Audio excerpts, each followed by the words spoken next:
በስመ አብ ወወልድ ወመንፈስ ቅዱስ አህዱ አምላክ አሜን። ሰኔ 12 ዓመታዊ ክብረ በዓል ቅዱስ ሚካኤል። ውድ የእግዚአብሔር ልጆች እንዴት አላችሁ? በቅዱስ ቤተክርስቲያን በአዋጅ ታውጀው ከሚጾሙ አጽዋማት አንዱ የሆነው ጾመ ሐዋርያት የሚጾሙበት ወቅት ላይ ነንና ይህ ጾም እንዴት እያሳለፋችሁት ነው? አባቶቻችን ቅዱሳን ሐዋርያት የመንፈስ ቅዱስ ጸጋን ከተቀበሉ በኋላ ወደ አገልግሎት ከመሄዳቸው በፊት ጾምን ጾሟል። ይህ ጾም ምእመናን በየዓመቱ በዓለ ሃምሳ ከተከበረ ማግስት ጀምሮ እስከ ሐምሌ 5 ቀን ድረስ እንጾማለን። ልጆች እንግዲህ እኛም እንደ አቅማችን ይህን ጾም መጾም ይገባናል።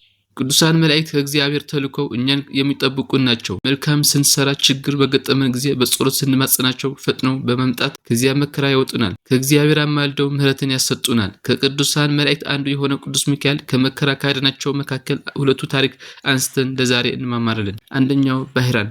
አምላካችን እግዚአብሔር የሚያመልኩ የሚፈሩ መልካም ምግባር የነበራቸው ሁለት ሰዎች ነበሩ። በተለይ ደግሞ ባህራን የቅዱስ ሚካኤልን በዓል አብልጦ እያከብር ነበር። ከጎረቤታቸው የነበረው ሰው ግን በጣም ክፉና እግዚአብሔር የማያውቅ ለሰዎችም የማይራራ በመሆኑ ይህ ደግ ሰው ይጠላውና ያቃለው ነበር። ከዕለታት አንድ ቀን ደጉ ሰው ታመመ። የእረፍት ቀን በደረሰ ጊዜ ሚስቱን የቅዱስ ሚካኤል በዓል ታደርግ ዘንድ አዘዛትና አረፈ። እርሷም በዚያ ጊዜ ጸንሳ ነበርና እጅጉን አዘነች። የመውለጃውም ቀን በደረሰ ጊዜ በመጨነቋ ቅዱስ ሚካኤልን ተማጸነችው። በዚህ ጊዜ ብርሃን በቤቷ በራ።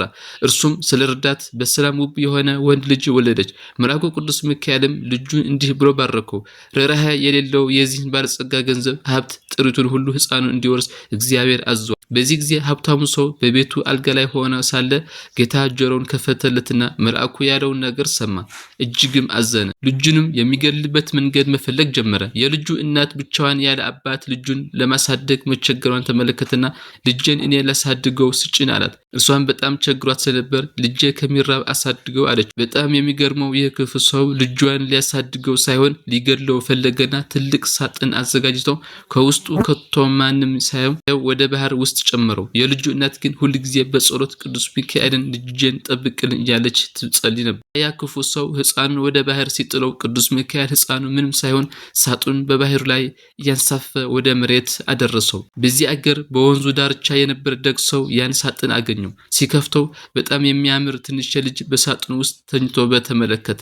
ከዚያም አውጥቶ በእንክብካቤ አሳደገው። ስሙንም ባህራን አለው። ከዓመት በኋላም ሕፃኑ ወደ ባህር የጣለው ክፉ ሰው ወደዚህ አገር መጣ። መሸበትና ማደሪያ ሲያጣ ከዚያ እንዲያሳድሩት ጠየቃቸው። ገብቶ መብላትና መጠጣት ጀመረ። ባህራን ያሳደገው ሰው ባህራን ብሎ ሲጠራ ያ ሰውዬ ባህራን በሚለው ስም በጣም ተገርሞ እንዴት ያለ ስም ነው አለ።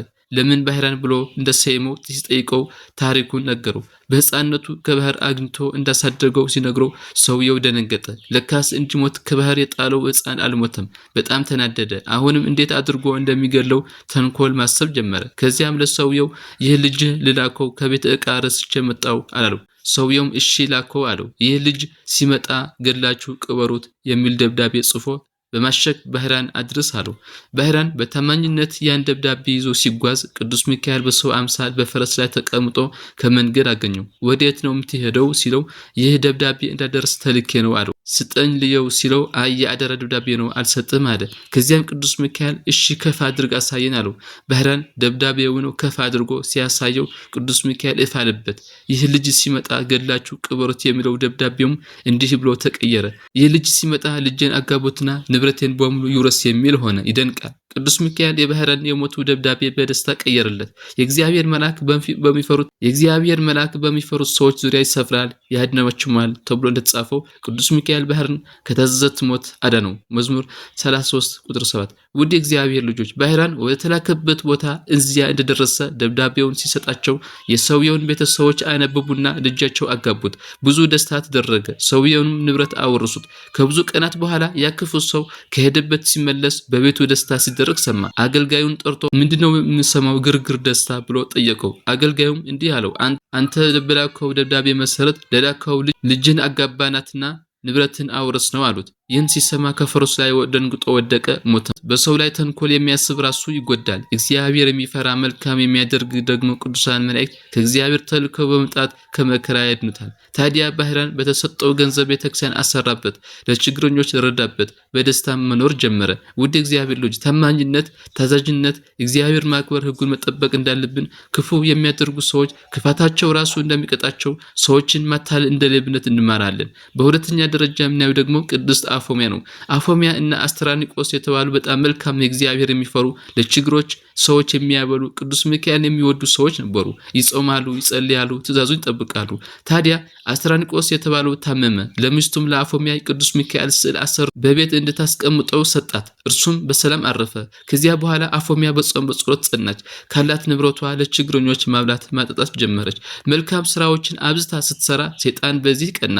ሊፈትናት ይህን መልካም ስራ ሊያሰናክላት ተነሳ። በመጀመሪያ ቀን መነኩሴ መስሎ መጣና ለምንድነው መጾም ራስሽን የምትጎጂ? ለምንስ ገንዘብሽን ለሰው ትጫለሽ? ደግሞም ብቻሽን አትሁኚ፣ ሌላ ባል አግቢ አላት። በዚያን ጊዜ አፎሚያ አንተ መነኩሴ አይደለህ እንዴ? እንዴት መልካም ስራ አትስሪ ብለህ ትመክረኛለህ? አለችው። አፈርና እኔ ለአንቺ ብዬ ነው አላት። ከዚያም ሄደ። በሌላ ጊዜ ደግሞ ሚካኤል ነኝ አንቺ ጋር ተልኬ ነው ብሎ መጣ። እርሷም ቤቷ ያለው አስትራኒቆስ አሰርቶ የሰጣት የቅዱስ ሚካኤል ስዕል ላይ መስቀል ይዘዋል። ይህ የመጣው ግን ባዶ እጅ ነው ብላ ተጠራጠረችና ከቤቷ ገብታ የቅዱስ ሚካኤል ስዕል ይዛ ወጣች። ሰይጣኑ ስዕሉን ሲመለከት ብን ብሎ ጠፋ። ውድ እግዚአብሔር ልጆች ሰይጣን ተፈጥሮ እንደ መልአክ ስለሆነ የተለየ ነገር እየመሰለ ይለዋወጣቸዋል። እንደ ሰው፣ እንደ አውሬ፣ እንደ መልአክ እየተለዋወጠ ሰዎችን ያሳስታል። ሁልጊዜ መጥቶ አፎሚያ ሊያታላትና ሞከረ። እርሷ ግን መንፈሳዊት መልካም ደግ ሴት ስለነበረች አልቻላትም። በመጨረሻ ተናዶ ሊይዛት ዘሎ ሲመጣ አፎሚያ ቅዱስ ሚካኤል ድረስልኝ ብላ ተጠራች። ቅዱስ ሚካኤልም ፈጥኖ መጣና አዳናት። ቅዱስ ሚካኤልም ሰይጣን እርግጥ አደረገውና ሁለተኛ የእርሱን ስም በሚጠራበት ቦታ እንዳይደርስ አናዘዘው። እንግዲህ ለነዚህ ሁለት ሰዎች የደረገው ተአምር የሚዘክርበትና የሚከበርበት ሰኔ 12 ቀን በቅዱስ ሚካኤል ቤተክርስቲያን በድምቀት ይከበራል። የመልአኩ የቅዱስ ሚካኤል በረከት ረድኤት ከሁላችን ጋር ይሁን። ወስብሐት ለእግዚአብሔር ወለወላዲቱ ድንግል ወለመስቀሉ ክቡር አሜን።